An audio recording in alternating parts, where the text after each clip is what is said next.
Okay, is this working? I doubt it works in the first try. Do we have color? Oh, you fucking bitches, man. I can tell you, um, you will feel really important in this episode because I actually did something for you guys. We're actually starting, it's working. Oh fuck, now I said rude words in the beginning of an advertisement episode. Please join my server, it's super nice. Is this live? Are we running? No, not really. Okay, let's see. Cool. Yeah, welcome back to Lasergurkenland, reachable under. As you can see, my server address thingy is empty, and we have colors. You might wonder what the fuck is happening. What? Can you see my cursor? You probably also see my new cursor, which is crazy if you think about it. And that is all because I fixed my colors for you. Oh, now I missed the important part, most important part of this 1 hour stream. It's lgl.sillyhoon.com. Join today. It's an anarchy server where you're allowed to do whatever the fuck you want. You can kill other players in game. Isn't that crazy? And there's no admin or any kind of moderation that will try to limit you in whatever you are doing. Shit, my advertisement talk is not getting better. Please come and play here. It's a really small server. Usually small servers go away when the administrator, which is usually a 12-year-old dude, doesn't want to play the game anymore, or he wants to have a minigame server and then he slaps on plugins and stuff like that and does word resets. But this server is different. You know why? Because I'm older than 12 years, and the other thing is that I have over 10 years experience in game. No, it's not over. I have around 10 years experience in game server hosting, so that experience allows me to have some like educated guesses about the future of the server. And as I can ensure you, the server will stay up and online with the same map for a longer time than a usual small server. And to not make that dependent on my motivation on playing here, which is currently somewhat given but not very promising, I paid the server in advance for multiple years. So even though if I don't care about the server anymore, I don't have any additional costs to keep it up and running. Also, I have really a lot of disk space, so I can keep it up and running without having to reset the world to and get some free disk space, stuff like that. Also, usually anarchy servers are always somewhat vanilla-like-ish, or try to be really vanilla when it comes to gameplay and stuff. But this server is actual vanilla, and other servers usually have like paper spigot or stuff like that with minimal plugins, but this is an actual vanilla server. Some people might have interest in that, and since there are barely any servers, I couldn't find one that had a promising uptime and vanilla without administration and was a like real anarchy server. So that's why I created Lasergurkenland. I mean, Lasergurkenland is a really old server. It's a Minecraft server that has been around for like ever, but it was offline for multiple years, and now I rebranded it under a anarchy server. I think, I have no idea when it was, like a few months ago, last year, something like that. And so I hope I sold the server to you, since that's what the stream is about. It's about advertising this Minecraft server. And that's also why I usually don't care. Are we up and running? Yes, we actually are. That's why I usually don't care about the quality of these videos, since it's not for entertainment or stuff like that. It's just for advertisement. But I made an exception for you guys, and I actually took some time to tackle this graphics problem. It didn't cause me any other issue than the live stream, so it was like purely for you guys, so that you can have better video. If you don't know what I'm talking about, check out, wow, one of the older episodes, and as you can see, I had auto jump off on and stuff like that. I have a new cursor, as mentioned already. So what did I do? Like, what happened? I had no clue how to fix the drivers. I really tried hard to install them again and do things and try to debug what happened, and I just ended up installing a new operating system. I don't know if you can call a different Linux distribution a new operating system. Isn't it like the same operating system? But well, I mean, yeah, I just reinstalled everything, and then it worked because I chose Manjaro for this streaming setup. I don't know if I will keep using it for something else than streaming. I did it on a different partition, and yeah, it shipped with working graphics drivers, which is really convenient, and yeah, that's really cool, and I did that for you guys. Yeah, and that's why I had to spend some time to configuring my stuff again and get the system working as I wanted and stuff like that. But yeah, I was about to say I do everything for you guys and stuff like that, but that's simply not true because I don't give a fuck about you guys.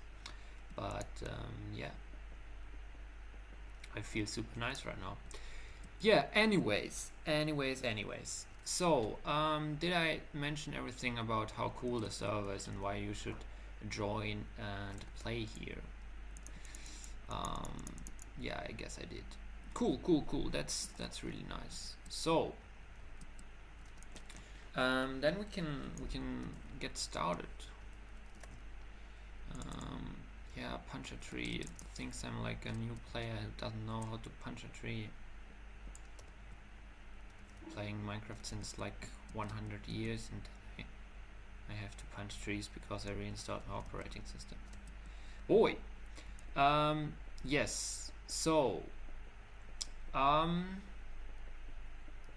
Yeah, that's also why I was kind of suspecting that the stream is not working. Maybe I should look into it. Probably we don't have sound or something like that. Let me check. But yeah, I was about to say I do. We actually have sound. Is it a little bit? Fuck! I still don't know what laser means. I will now look it up. It's like the second episode where I people. Yeah, it's a German translation thingy. I'm very German. Laser into German. No. Fuck. Laser is detected as English. No, it's German. English. Quieter. More quiet. Why does it sound so weird? That's not a word. Fuck you. That's not a word, right? Quieter. More quiet. Yeah, can be, but whatever.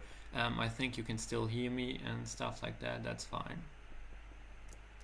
Alrighty. So, yeah, that really seems to be working, and we have actual colors working.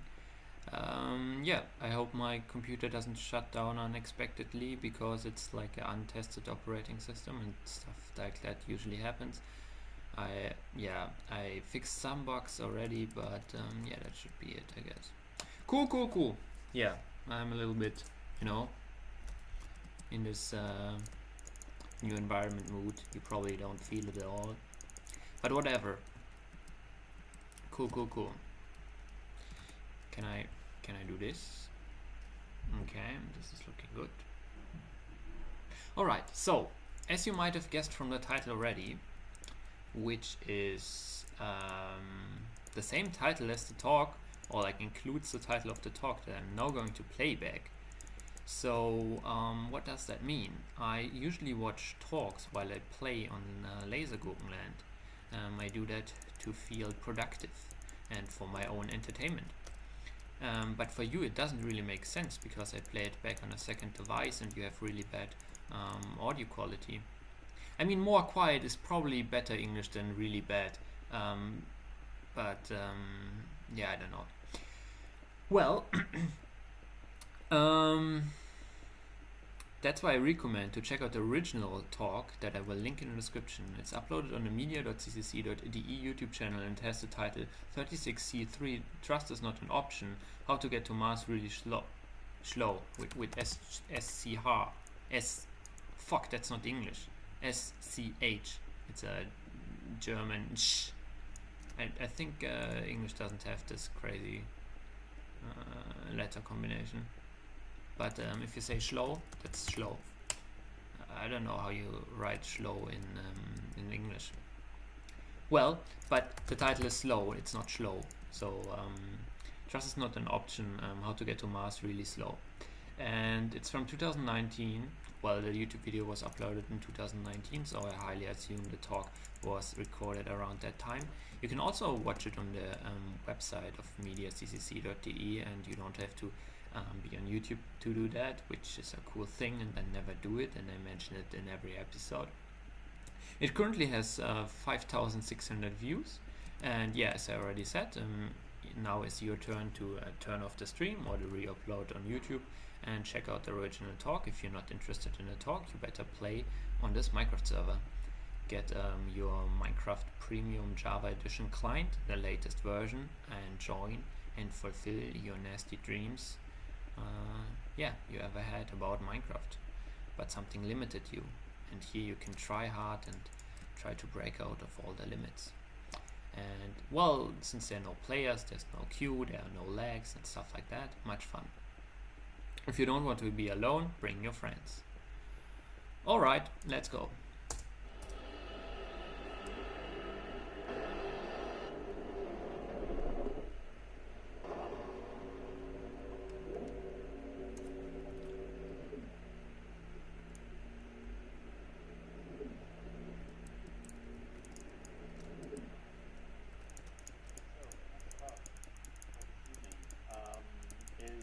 How to get to Mars in very interesting ways. Some of them might be really, really slow.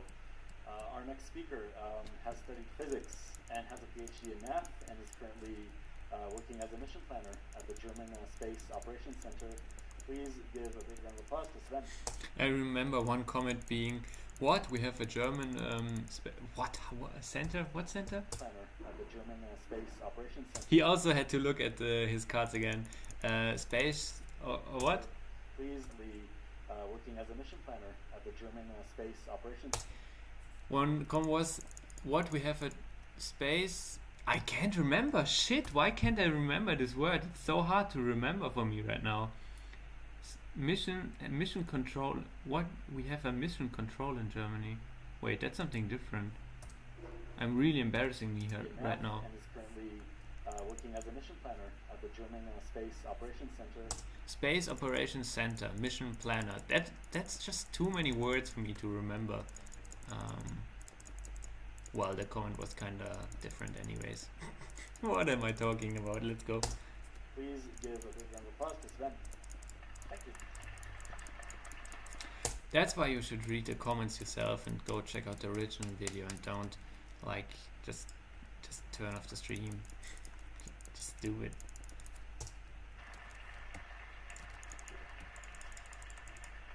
Hello and welcome to Thrust is not an option, how to get to Mars really slow.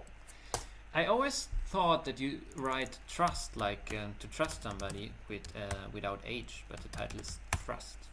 Is that a different word, or am I just like tripping on my English skills? My name is Sven, I'm a mission planner at the German Space Operations Center, which is a part of the DLR, the Deutsches Zentrum für Luft- und Raumfahrt. And first of all, I have to apologize because I kind of cheated a little bit in the title.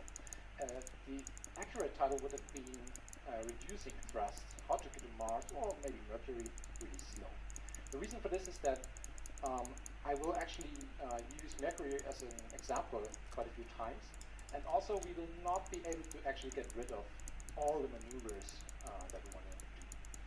So the goal of this talk is to give you an introduction to orbital mechanics, to see what we can do, what are the techniques that you can use to actually get to another planet, to bring a spacecraft to another planet, and also go a bit further into some more advanced techniques.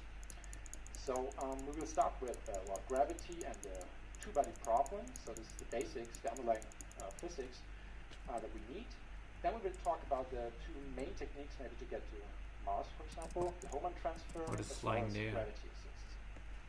Third point will be an extension of that that's called the planar circular restricted three-body problem. Sounds pretty complicated, but we will see in pictures what it is about.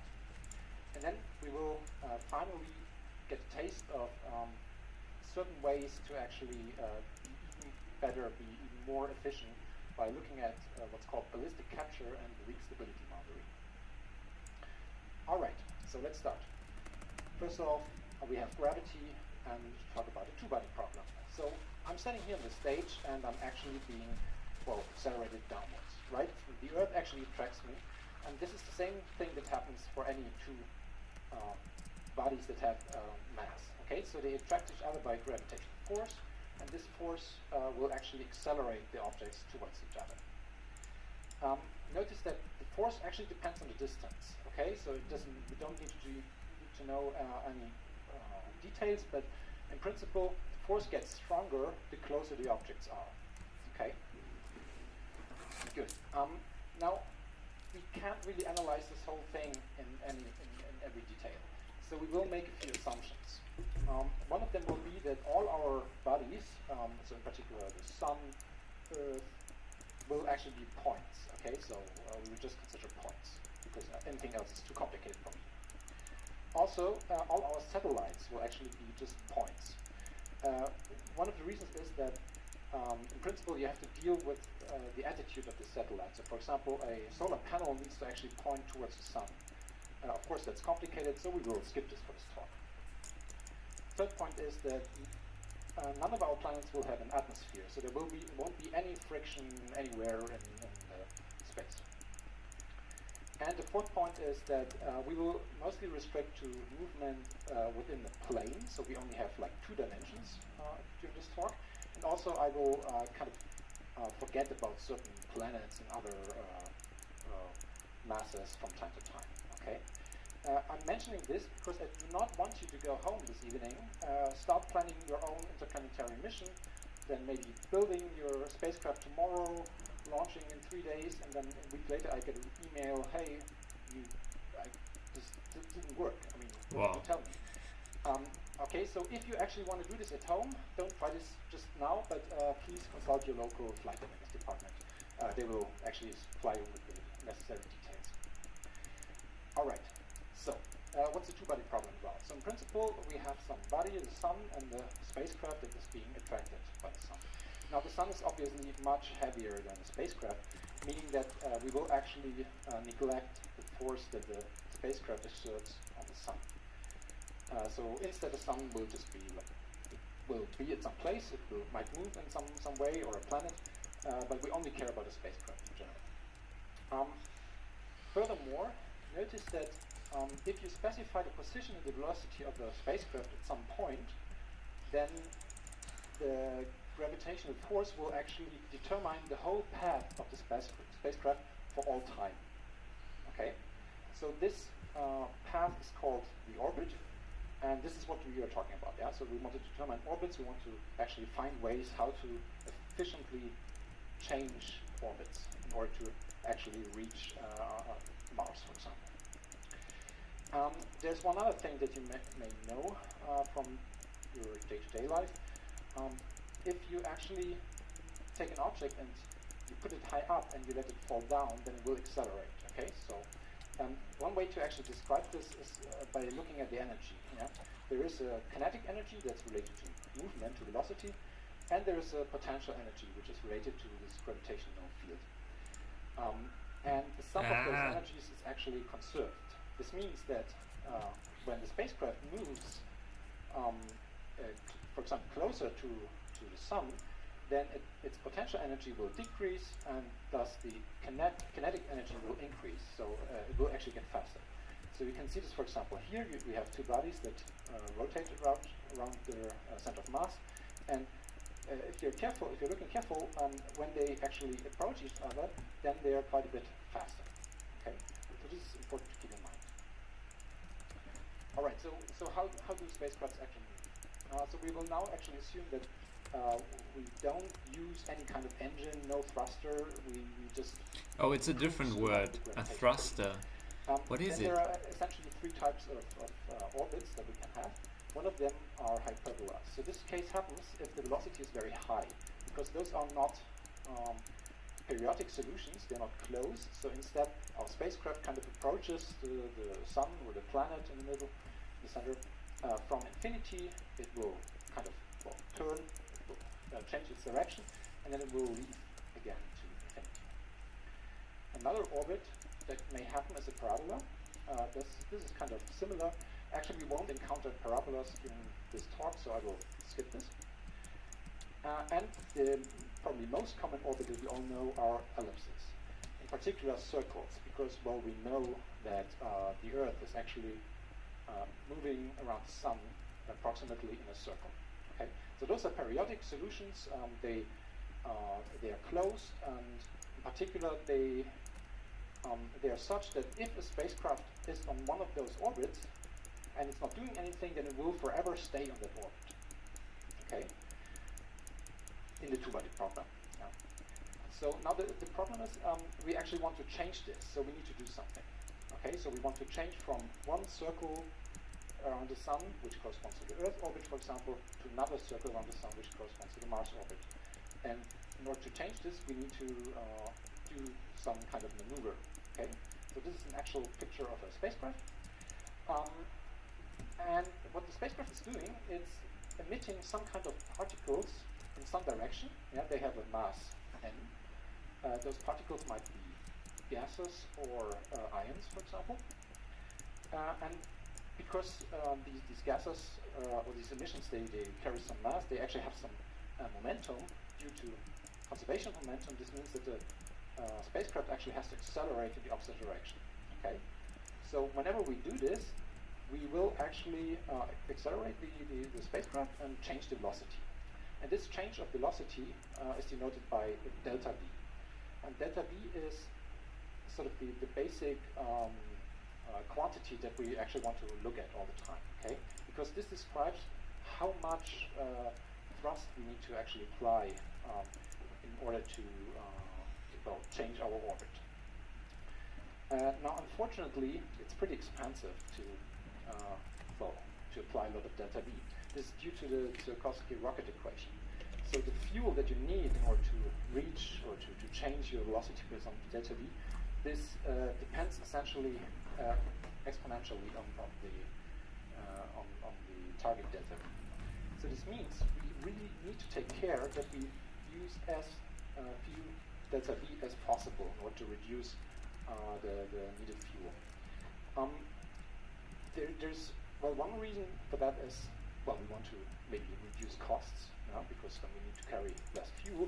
However, we can also actually think the other way around. If we actually use less less fuel, then we can bring more stuff for payloads, for missions, for science experiments. Okay, so that's why in spacecraft mission design, we actually have to take care of reducing the amount of delta V that is spent during maneuvers.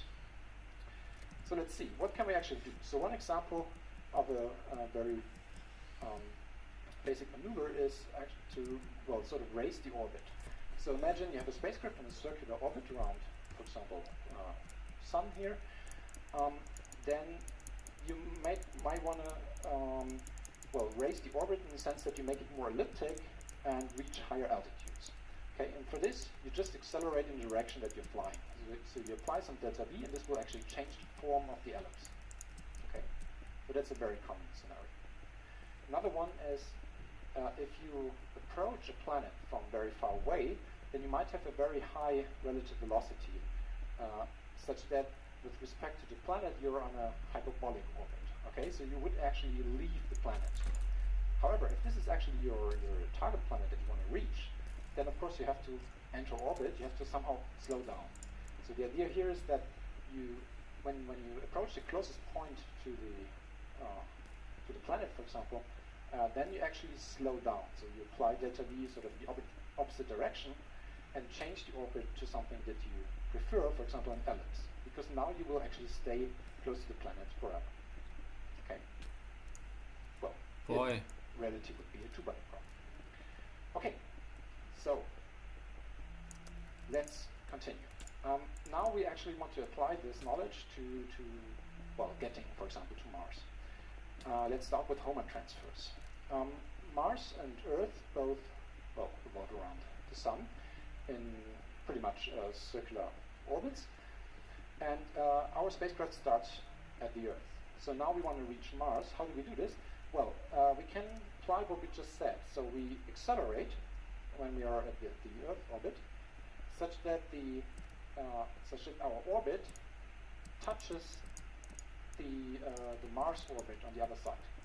Okay, so this gives us some amount of delta V that we have to apply. Yeah? We need to calculate this. I'm not going to do this. Then we actually fly around this orbit for half an ellipse, and once we have reached the Mars orbit, then we can actually accelerate again in order to raise the other side of the ellipse until that one reaches the Mars orbit. Yeah, so with two maneuvers, two accelerations, we can actually change from one circular orbit to another one. Okay, and this is the basic idea of how you actually fly to Mars. So let's look at an animation. So this is the orbit of the InSight mission. That's a NASA Mars mission, which launched and landed last year. The blue circle is the Earth, and the green one is Mars. The pink is actually the satellite orbit probe. You can see that it's flying in this sort of half ellipse. However, there are there's one problem, namely when it actually reaches Mars, Mars needs to be there. I mean, that sounds trivial, yeah, but I mean, imagine you fly there and then, Mars is somewhere else. That's not good. I mean, this happens pretty regularly when you begin playing Kerbal Space Program, for example. But yeah, so we don't want to play around with this the whole time. We actually want to hit Mars. We need to take care that Mars is at the right position when we actually launch, yeah, because it will traverse the whole green line during our transfer. This means that we can only launch such a Hohmann transfer at very particular times, and sort of this time when you can do this transfer is called the transfer window. And for Earth Mars, for example, this is possible every 26 months. So if you miss something, yeah, software is not ready, whatever, then you have to wait for another 26 months. So and the flight itself takes about 6 months. Yeah. All right. There's another thing that we kind of neglected so far, namely when we start or when we depart from Earth, then there's Earth mainly. Yeah? So that's the main source of gravitational gravitation force. For example, right now I'm standing here on the stage and I experience the Earth. I also experience Sun and Mars, but I mean that's very weak. Yeah? I can ignore this. So at the beginning of our mission to Mars, we actually have to take care that we're close to Earth. Then during the flight, the Sun actually dominates the gravitational force, so we will only consider this. But then when we approach Mars, we actually have to take care about Mars. Okay, so we kind of forgot this during the Hohmann transfer. So what you actually do is you patch together solutions of these transfers. Yeah. So in this case, there are essentially three sources of gravitational force, so Earth, Sun, and Mars. So we will have three two-body problems that we need to consider. Yeah. One for departing, one for the actual Hohmann transfer, and then the third one when we actually approach Mars. So this makes this whole thing a bit more complicated, but it's also nice because actually we need less delta V than we would for the basic Hohmann transfer. One reason for this is that when we look at Mars, so the green line is now the Mars orbit, and the red one is again the spacecraft which approaches Mars. Then we can actually look at what happens at Mars by kind of zooming into the system of Mars. Okay, so Mars is now standing still, and then we see that the velocity of the spacecraft is actually very high relative to Mars, so it will be on a hyperbolic orbit. Yeah? It will actually leave Mars again. can see this on the left side, right? Because it's leaving Mars again. So what you need to do is, in fact, you need to slow down and change your orbit into an ellipse. Okay, and this delta V is actually that you need here for this maneuver. It's actually less than the delta V you would need to circularize the orbit to just fly the same orbit as Mars. So we need to slow down. A similar argument actually at Earth shows that, well, if you actually launch into space, then you need quite some speed already to not fall down back onto Earth. Yeah, so that's something like 7 kilometers per second or so. This means that you already have some speed, okay? And if you align your orbit or your launch correctly, then you already have some of the delta V that you need for the Hohmann transfer. So in principle, you need quite a bit less delta V than you might naively think. All right. So that much about Hohmann transfer. Let's look at gravity assists. That's another major technique for interplanetary missions. That's also a German saying, isn't it? That much about. So viel dazu. The idea is that we can actually use planets to sort of getting pulled along. Yeah, so this is an animation. On the lower animation, you see kind of the picture when you look at the planet. So the planet is standing still, and we assume that the spacecraft, so the blue object, is on a hyperbolic orbit, and it's kind of making a 90-degree turn. Okay. In the upper image, you actually see the picture when you look from the sun. So the planet is actually moving, and if you look very carefully at the blue object, then you can see that it is faster. Yeah? So once it has passed the planet, it's actually faster. Well, we can actually look at this problem. So this is again the picture. When Mars is centered, we have some entry velocity, then we are in this hyperbolic orbit, and we have an exit velocity. Notice that the lengths are actually equal, so it's the same speed, but just a turn direction in this example. But then we can look at the whole problem with a moving Mars. Okay, so now Mars has some velocity v Mars. So the actual velocity that we see is the sum of the entry and the Mars velocity before and afterwards exit plus Mars velocity. And if you look at those two arrows, then you see immediately that, well, yeah, their lengths are different. Okay, so this is just the whole phenomenon here. So we see that by actually passing close to such a planet or massive body, we can sort of gain free delta V. Okay, so of course it's not. I mean, the energy is still conserved. Okay, but yeah, let's not worry about these details here. Now the nice thing is we can use this technique to actually alter course. We can speed up. So this is the example that I'm showing here. But also we can use this to slow down. Okay, so that's a pretty common application as well. We can use this to slow down by just changing the arrows essentially. You know, so just approaching Mars from, in this case Mars, from a different direction essentially. So let's look at an example. This is BP Colombo. That's actually the reason why I kind of changed the title, because BP Colombo is actually a mission to Mercury. Okay, so it was launched last year. It's a combined ESA-JAXA mission, and it consists of 2 probes and 1 thruster essentially. So it's the 3 stages that you can see in the picture. Yeah, that's a pretty awesome mission actually. It's really nice. But it has in particular a very cool orbit. So that's it. What can we see here? So first of all, the blue line, that's actually Earth. The green one, that's Mercury, so that's where we want to go. And we have this intermediate turquoise one, that's Venus. Well, the pink curve is BP Colombo's orbit, so it looks pretty complicated. Yeah, it's definitely not the Hohmann transfer. And in fact, this mission uses 9 gravity assists to reach Mercury. And if you look at the path, so for example, right now, yeah, it actually is very close to Mercury, because the last 5 or 6 gravity assists are just around Mercury in order to slow down. Okay, and this saves a lot of delta V compared to the standard Hohmann transfer. All right, but we want to do even better. Okay, so let's now actually make the whole problem more complicated in order to hope for some kind of nice tricks that we can do, okay?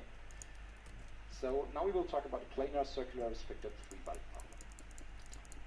All right, so in general, the three-body problem just means, hey, well, instead of two bodies, we have three, okay? They pairwise attract each other, and then we can solve this equation of motion. We can ask a computer, and this is one animation of what this could look like. So there are three masses, and their orbits are traced. And we see immediately that we don't see anything. That's super complicated. Yeah? There is no way we can really, well, I don't know, formulate a whole solution theory for a general three-body problem. That's complicated. Those are definitely not ellipses. So let's maybe go a step back and make the problem a bit easier. Okay, so we will now talk about a planar circular restricted three-body problem. There are three words. So the first one is restricted. Restricted means that in our application case, one of the bodies is actually a spacecraft.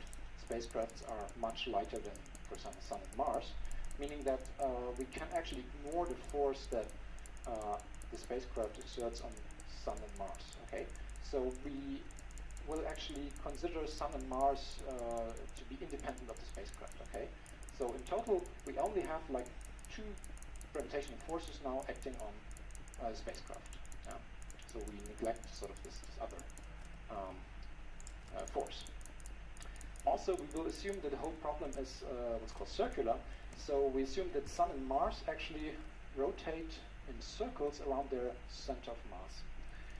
This assumption is actually pretty okay. We will see a picture right now. So in this graph, for example, in this image, you can see the black situation. Yeah, so this might be at some point in time, and then later on, the Sun and Mars actually have moved to the red positions, and the spacecraft is at some other place, and now, of course, feels some other forces. Okay, and also we will assume that problem is planar, meaning again that everything takes place in the plane. Okay, so let's look at a video. That's a video with a very low frame rate, something like 2 images per day, maybe. It's actually Pluto and Charon, so the larger one is the ex-planet Pluto. It was taken by New Horizons in 2015, and it shows that they actually rotate around their center of mass. Yeah, so both actually rotate. This also happens, for example, for Sun and Earth, or Sun and Mars, or Sun and Jupiter, or also Earth and Moon. However, in those other cases, the center of mass is usually contained in the larger body. Yeah, so this means that in the case of Sun, Earth, for example, the Sun will just wiggle a little bit. Okay, so you don't really see this extensive rotation. Okay, now this problem is still difficult. Okay, so if I put now a mass in there, then yeah, you don't really know what happens. However, there's a nice trick to simplify this problem, and unfortunately I can't do this here, but maybe all the viewers at home, they can try to do this. You can take your laptop, please don't do this, and you can rotate your laptop at the same speed as this image actually rotates. Okay. Oh boy, no, I'm not going to do that. Well, then what happens? The two masses will actually stand still from your point. Couldn't you just rotate the GIF? Boy, why don't you show some presentation skills and rotate the GIF? That would be really cool. Okay, if you do it carefully and don't break it. So we switch to this sort of rotating point of view. Okay, then the two masses stand still.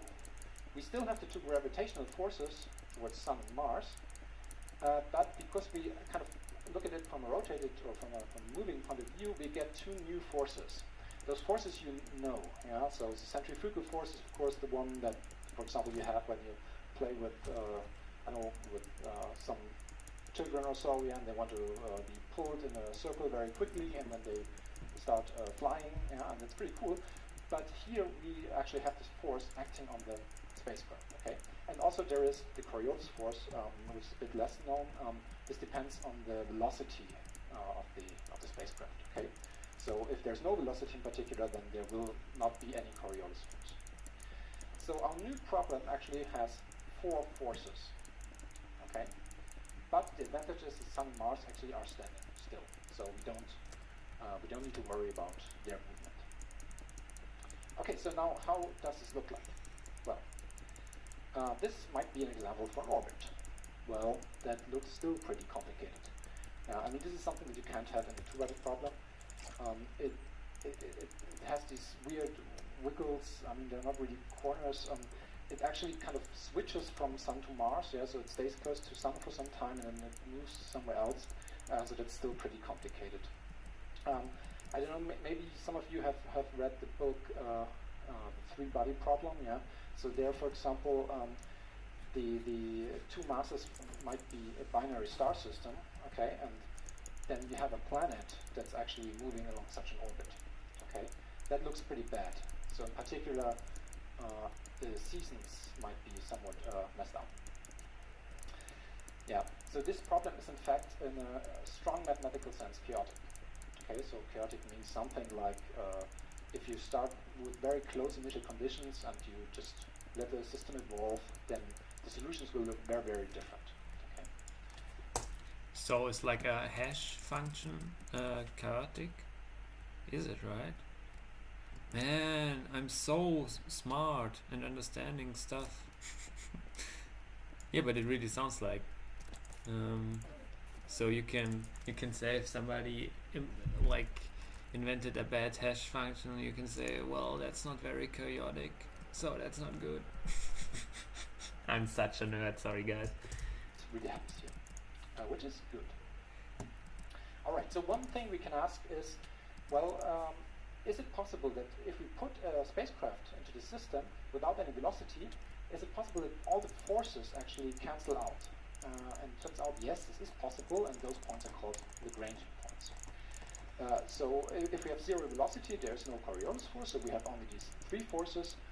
And as you can see in this little schematics here, it's possible that all these forces actually cancel out. Now, imagine, yeah, I gave you homework. Please calculate all these possible points. Then you can do this, but we won't do this right here. Instead, we just look at the result. So those are the 5 Lagrangian points in this problem. Okay. So we have L4 and L5, which are at equilateral triangles with Sun and Mars. Well, Sun and Mars in this case. And we have L1, L2, and L3 on the line through Sun and Mars. So if I put the spacecraft precisely at L1 without any velocity, then in relation to Sun and Mars, it will actually stay the same. Looks like I have to dupe soon. It's pretty cool. However, mathematicians and physicists will immediately ask, well, okay, but what happens if I actually put a spacecraft close to a Lagrangian point? Okay, so this is related to what's called stability, and you can calculate that around L4 and L5, the spacecraft will actually stay in the vicinity. So it will essentially rotate around the Lagrangian points. So those are called stable. Whereas L1, L2, and L3 are actually unstable. This means that if you put a spacecraft there, then it will eventually escape. However, this takes a different amount of time depending on the Lagrangian point. So for example, if you're close to L2, this might take a few months. But if you're close to L3, this will actually take something like 100 years or so. Okay. So those points are still different. All right. Okay. So is there actually any evidence that they exist? I mean, maybe I'm just making this up, and I mean, I haven't shown you any equations. I could just show anything. However, we can actually look at the solar system. So this is the inner solar system here. In the middle, you see, well, in the center, you see the sun, of course. And to the lower left, there's Jupiter. Now, if you imagine an equilateral triangle. Oh my gosh, I'm so bored. I have to do something else. I was really looking forward to building this wall and having a nice view, but I expected to be like up here, and I expected it to be day and like placing stuff really quickly and listening to an interesting talk. But down there, oh. And I don't know, maybe I'm also bored by the talk and stuff like that, but I just can't handle it anymore. I have to do something else. So let's go. let's see what we can do here. Where is 1000? So 1000 is here. Yeah, so this is a good, well, that's far too right on the right. Yes. Okay, so I can build obsidian 1000. Can I even fit a flying machine in here? I should probably go down here. On Jupiter, well, there are two of them, and then you see all these green dots there, and those are asteroids. Yeah, those are the Trojans and the Greeks, and they accumulate there because L4 and L5 are stable. Okay, so we can really see this dynamics going on in the solar system.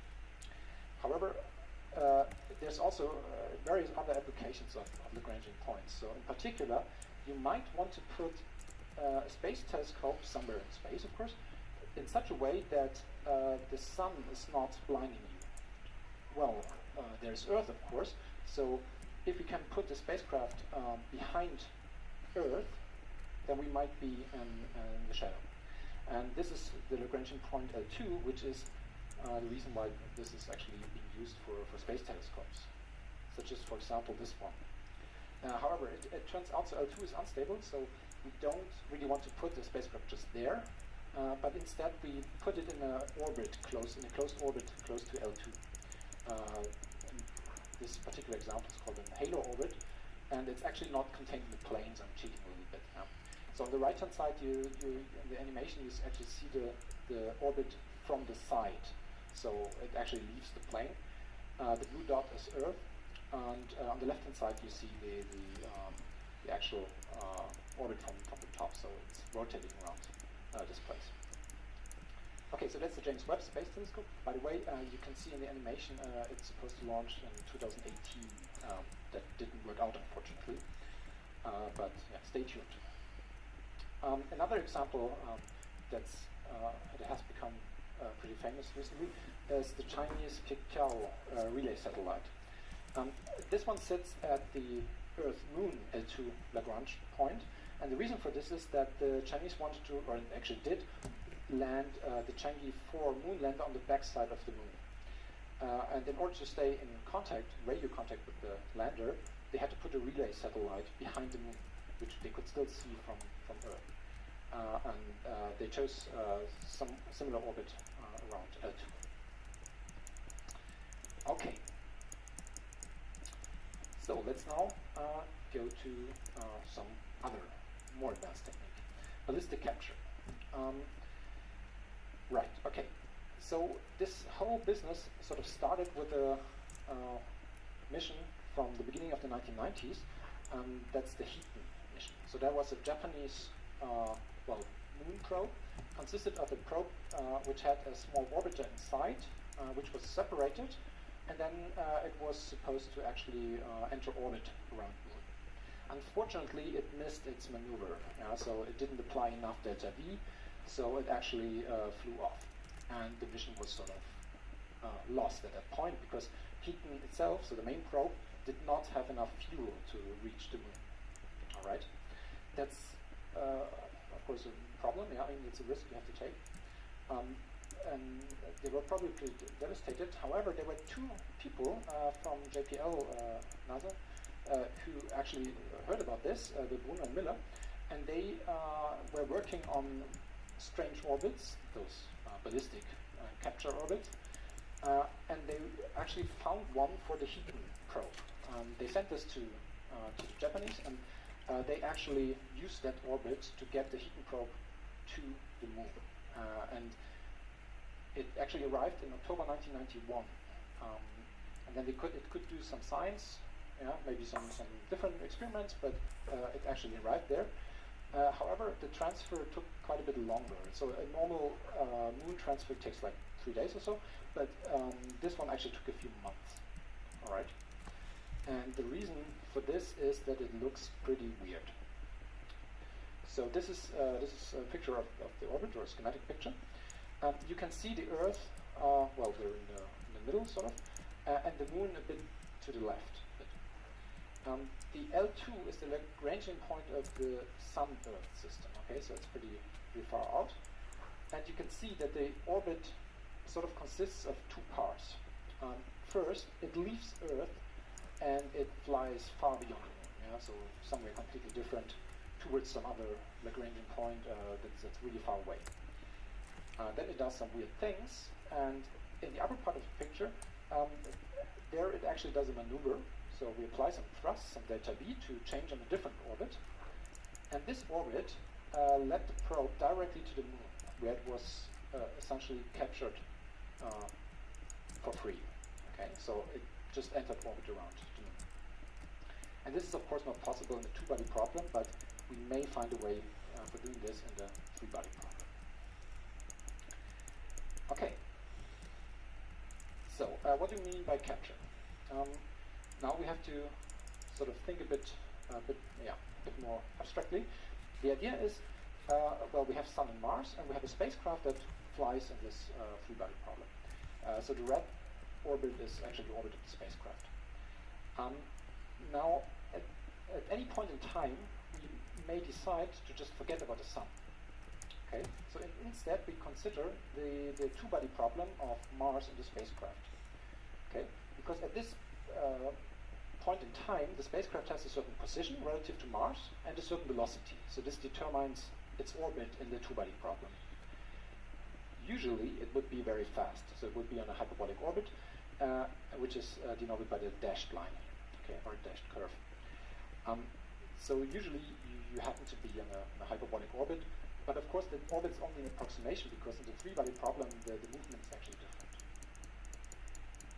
But later on, it might happen that we continue on the orbit. We can do the same kind of construction, but just ignoring the Sun, essentially. And then we could find that the spacecraft suddenly is in a elliptic orbit. This would mean that, well, if we forgot about the Sun, then the spacecraft would be stable, yeah? It would be captured by Mars. It would be there. That would be pretty nice. So this phenomenon, when this happens, we call this a temporary capture. Okay, temporary because it might actually leave that situation again later on, yeah? Because the actual movement depends on the three-body problem, which is super complicated. So it's possible that it actually leaves again. But for that moment at least, it's captured. And we want to find a way, or describe some kind of algorithm perhaps, how we can well, find this situation essentially. Okay, in a reasonable way. And the notion for this is what's called, well, end stability. The idea here is the following. We look at the three-body problem. We want to go to Mars, so we pick a line there. And on that line, we take a point x, which has some distance r to the Mars, and we pick a perpendicular speed, a perpendicular velocity to the line, such that this corresponds to some kind of elliptic orbit in the two-body problem. Okay, so that's the dashed line. But then we actually look at the problem in the three-body problem, and we just evolve the spacecraft. Yeah, and it's following the red orbit. And it might follow the red orbit. Okay, and it can happen that after going around Mars for one time, it hits again the line. Okay, then we can do the same construction with forgetting the Sun again and just look at the two-body problem, and it's possible that this point actually still corresponds to an elliptic orbit. That's somewhat interesting, right? Because now this means that if we actually hit the point x, then we can follow the orbit, and we know that we wrap around Mars once and are still sort of captured in the corresponding two-body problem. Okay, if we actually are able to wrap around Mars twice, then we would call this too stable, and well, for more rotations, then it's unstable. Okay. So that's good, because such an orbit corresponds to something that's usable, because we will wrap around Mars n times. However, it's also possible that you have an unstable point, meaning that we again start at something that corresponds to an ellipse around Mars, But if we actually follow the orbit in a three-body problem, it will, for example, not come back. It will not wrap around Mars. It will go to the Sun or somewhere else. Okay, so that's of course not a nice point. This one's called unstable. And then there's another thing we can do. That's actually a pretty common trick in finding orbits, etc. We can, instead of solving the problem in forward time, we actually go back. Okay, so essentially in the program, you just replace time by minus time, for example, and then you just solve the thing and you go back in the past. And it's possible that a point that corresponds to such an ellipse, when you go back into the past, then it does not wrap around, but it actually goes to the Sun, for example. We call this unstable in the past. Okay, so that's just some random definition. And we can use this. The reason for this is we can actually kind of take these constants together and build an orbit from that. The idea being, we pick a point x that is unstable. So, for example, it might wrap around Mars 6 times, some number that we like. This is the blue part here in the picture. So it wraps around Mars 6 times. But when we go back in time, it actually leaves Mars, or at least it doesn't come back in such a way that it's again on an elliptic curve. So this is the red part. Okay. Well, so we can just follow this, and then we pick a point y on that curve.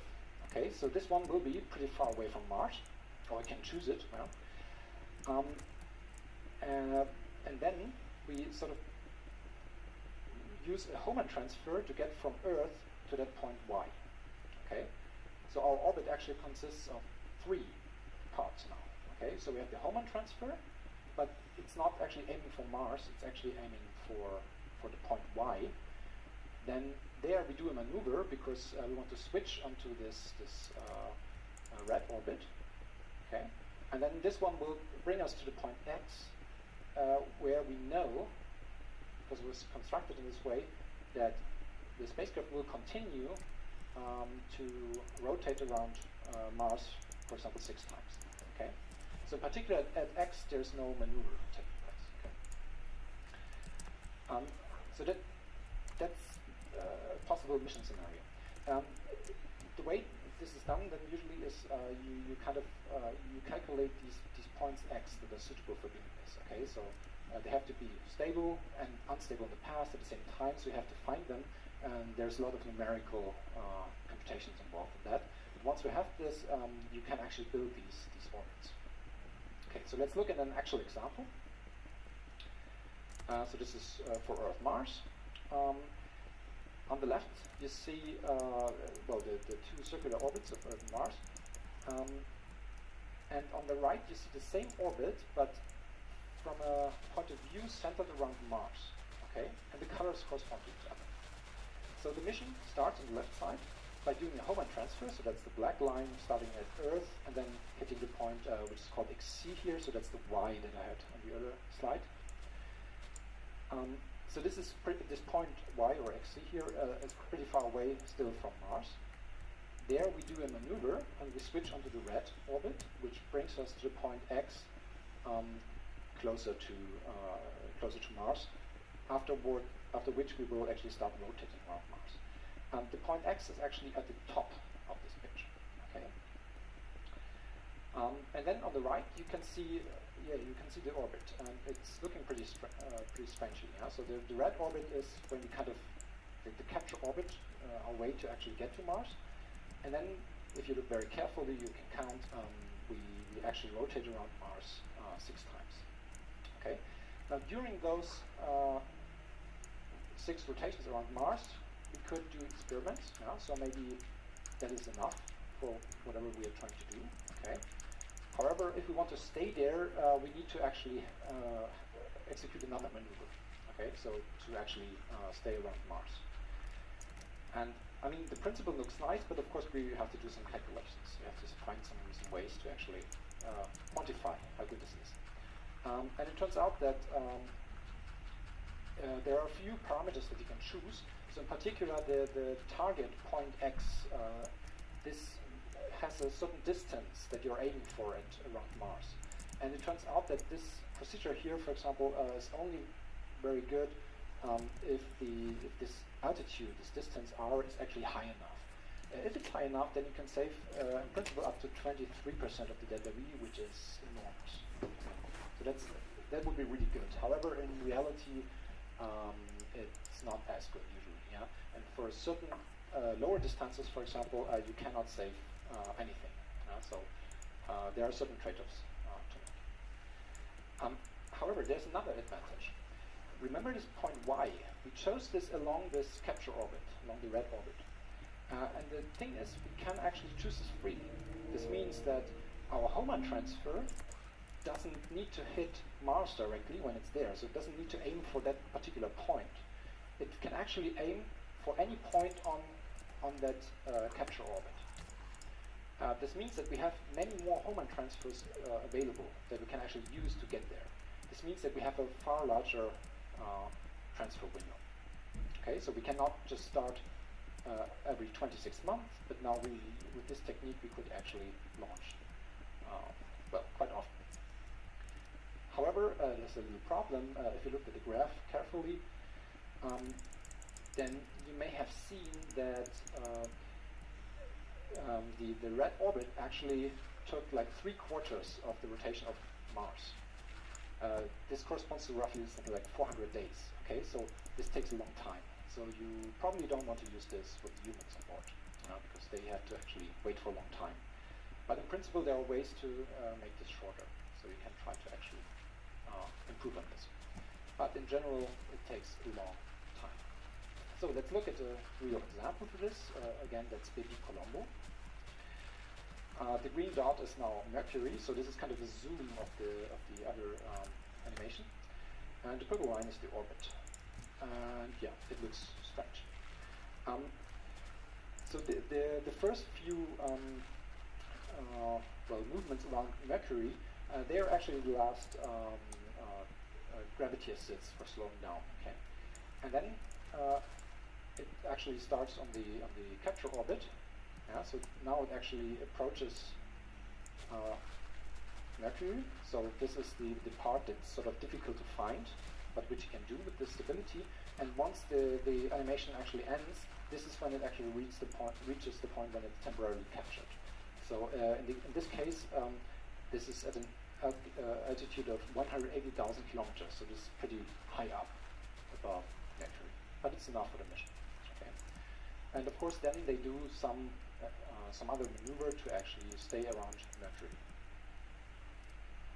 Okay, so in the last few minutes, let's have a brief look at how we can actually extend this. So I will be very brief here because, well, we can try to actually make this more general to improve on this. This concept is then called the Interplanetary Transport Network, and it looks a bit similar to what we just saw. The idea is that, in fact, this capture orbit is part of a larger, a set of orbits that have these kinds of properties that wrap around Mars and then kind of leave Mars. And they are very closely related to the dynamics of a particular Lagrangian point, in this case L1. So that was the one between the two masses. And if you investigate this Lagrangian point a bit closer, you can see different orbits of all kinds of behaviors. And if you understand this, then you can actually try to do the same thing on the other side of the Lagrangian point. Okay, so we just kind of switch from Mars to the Sun, and we do a similar thing there. Yeah? We expect to actually find similar orbits that are wrapping around the Sun and then going towards this Lagrangian point in a similar way. Well, then we already have some orbits that are kind of meeting at L1. So we might be able to actually connect them somehow, for example by maneuver. And then we only need to reach the orbit around Earth, around Sun from Earth. Okay, if you find a way to do this, you can get rid of the Hohmann transfer, and this way you reduce your delta V even further. The problem is that this is hard to find, because these orbits there are pretty rare. And of course you have to connect those orbits. So you approach the Lagrangian point from L1 from two sides, but you don't really want to wait forever until it's very easy to switch or so. So instead you apply some delta V, okay, in order to, well, not wait that long. So here's a picture of how this might look like. Well, again, very schematic. So we have Sun, we have Mars, and in between there's a Lagrangian point L1. The red orbit is sort of an extension of one of those capture orbits that we have seen. Okay, so it wraps around Mars a certain number of times, and well, in the past, for example, it actually goes to the Lagrangian point.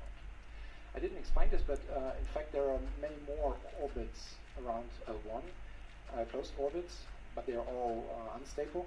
And these orbits that are used in this interplanetary transport network, they actually approach those orbits around L1. And we do the same thing on the other side, on the Sun.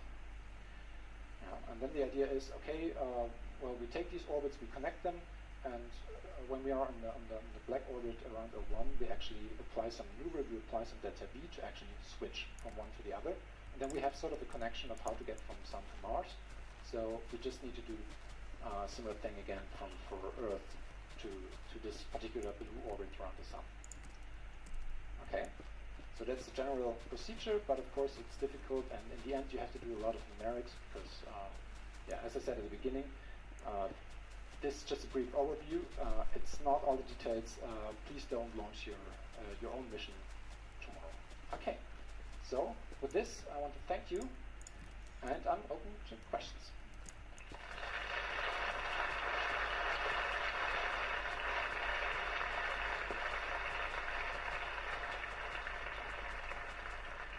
So thank you, Sven, for an interesting talk. We have a few minutes for questions. If you have any questions, line up next to the microphones. We'll start with microphone number 1. Hello. So what are the problems associated? So you showed in the end this going around the Lagrange point L1. Is this also possible for other Lagrange points? So could you do this with L2? Yes, you can. Yeah. So in principle, I didn't show the whole picture, but these kind of orbits, they exist at L1, but they also exist at L2. And in principle, you can this way sort of leave this two-body problem by finding similar orbits. But of course, the details are different, so you cannot really take your knowledge or your calculations from L1 and just take them over to L2. You actually have to do the same thing again. You have to calculate everything in detail. So a question from the internet. Is it possible to use these kinds of transfers in Kerbal Space Program? Okay. So Hohmann transfers, of course. The gravity assist as well, but not the restricted three-body problem, because the way Kerbal Space Program, at least the default installation, so without any mods, works is that it actually switches the gravitational force. So the thing that I described as a patch solution, where we kind of switch our picture which gravitational force we consider for our two-body problem, this is actually the way the physics is implemented in Kerbal Space Program. So we can't really do the interplanetary transport network there. However, I think there's a mod that allows this, but your computer might be too slow for this, I don't know. If you're leaving, please do so quietly. Small question. And a question from microphone number 4. Hello, I have actually 2 questions. I hope that's okay. First question is, I wonder how you do that in like your practical calculations. Like you said, there's a two-body problem, and there's solutions that you can calculate with a two-body problem, and then there's a three-body problem. And I imagine there's an n-body problem all the time you do things. So how does it look when you do that? And the second question is, you said that reducing delta V about 15% is enormous, and I wonder what effect does this have on the payload? Okay, so regarding the first question, so in principle, I mean, you make a plan for a mission, so you have to, well, you calculate those things in these simplified models, okay? You patch together an idea of what you want to do. But of course, in the end, you're right, there are actually many massive bodies in the solar system, and because we want to be precise, we actually have to incorporate all of them. So in the end, you have to do an actual numerical search in a much more complicated n-body problem, yeah? So with, I don't know, 100 bodies or so. And you have to incorporate other effects, yeah? For example, the solar radiation might actually have a little influence on your orbit, okay? And there are many effects of this kind. So once you have a rough idea of what you want to do, you need to take your very good physics simulator for the n-body problem, which actually has all these other effects as well, and then you need to do a numerical search over this. Yeah, you know where to start with these ideas, where to look for solutions, but then you actually have to just try it and figure out some algorithm to actually, well, approach a solution that has the behavior that you want. But it's a lot of numerics. Right, and the second question, can you remind me again? Sorry. What was the second question? Second question was reducing delta V by 15%. What is the effect on the payload? Right. So I mean, well, if you need 15% less fuel, then of course you can use 15% more weight for more mass for the payload, right? So you could put maybe another instrument on there. And another thing you could do is actually keep the fuel, but actually use it for station keeping. So, for example, in the James Webb telescope example, the James Webb telescope flies around this halo orbit around L2, but the orbit itself is unstable. So the James Webb telescope will actually escape from that orbit. So they have to do a few maneuvers every year to actually stay there. And they have only a finite amount of fuel, so at some point this won't be possible anymore. So reducing delta V requirements might actually have increased the mission lifetime by quite a bit. Number 3. Hey, when you do such a mission, I guess you have to adjust the trajectory of your satellite quite often because nothing goes exactly as you calculated it, right? Yes. My question is, how precise can you measure the orbit, the position and the speed of the spacecraft at, let's say, Mars? What's the resolution? Right, so for Mars, I'm not completely sure how precise it is, but for example, if you have an Earth observation mission, so something that's flying around Earth, then you can have an orbit, a rather precise orbit that's good enough for taking pictures on Earth, for example, for something like 2 weeks or so. Yeah.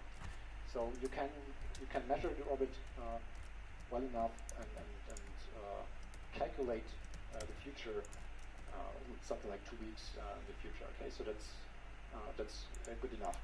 However, yeah, I can't really give you good numbers on what the accuracy is, but depending on the situation, it can get pretty well. For Mars, I guess, well, that's pretty far. I guess that will be a bit less. A very short question for microphone number 1, please. Thank you. Thank you for the talk. I have a small question. As you said, you roughly plan the trip using the 3-body and 2-body problems. And are there any stable points, like Lagrangian points in a, for example, 4-body problem? And can you use them during the roughly planning stage? Yeah, I actually wondered about this very recently as well, and I don't know the answer. I'm not sure. So the 3-body problem is already complicated enough from a mathematical point of view. So I have never actually really looked at the 4-body problem. However, with those many bodies, there are at least very symmetrical solutions. Yeah, so you can find. So, but it's a different thing than Lagrangian points. So unfortunately, we're almost out of time for this talk. If you have more questions, I'm sure Sven will be happy to take them after the talk. So please approach him after. And again, there's a round of applause for the interesting talk. Thank you.